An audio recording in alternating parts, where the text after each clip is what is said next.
Welcome to મારો guest. તો આજે આપણી પાસે બલેનો ફિટિંગમાં આવી હતી. તો કમ્પ્લીટ આપણે ઇન્સ્ટોલેશન કરી દીધું છે. તમને દેખાડું કે કઈ કીટ આપણે આમાં ઇન્સ્ટોલ કરેલી છે. આપણે જાવલી કંપનીની આમાં કીટ ઇન્સ્ટોલ કરેલી છે. અહીં આપણે જાવલીનું રેડિએટર મળવાનું છે, સોલર વાલ મળવાનો છે અને ફિલિંગ પોઈન્ટ મળવાનો છે. એ ફિલિંગ પોઈન્ટ આપણે સામે લગાડેલો છે. અહીં આપણે પ્રેશર મીટર મળવાનું છે. તમે કમ્પ્લીટ વાયરિંગ પણ જોઈ શકો છો. આમાં તમને એમ લાગશે જ નહીં સીએનજી નું વાયરિંગ કોઈ જગ્યાએ દેખાશે જ પણ નહીં. આપણે બધું પાછળની સાઈડ કરેલું છે વર્ક. ઇન્જેક્ટર રેલ આપણે પાછળ મળવાની છે.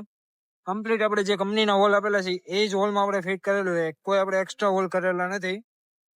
અને જે પેટ્રોલ જેવું પરફોર્મન્સ આપવા માટે આપણે હે બુસ્ટના 2 એડવાન્સર લગાડેલા છે, જે સીએનજી માં પેટ્રોલ જેવું જ પરફોર્મન્સ આપશે. અને આને બેલાનોમાં બૂટ સ્પેસની વાત કરીએ તો બૂટ સ્પેસ કેટલી વાપરવા મળે આપણે.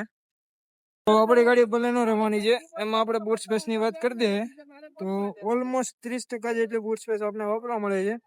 કમ્પ્લીટ 12 kg આપણે બાટલો ઇન્સ્ટોલ કરેલો છે અને ઊભું ટાયર રાખેલું છે આપણે.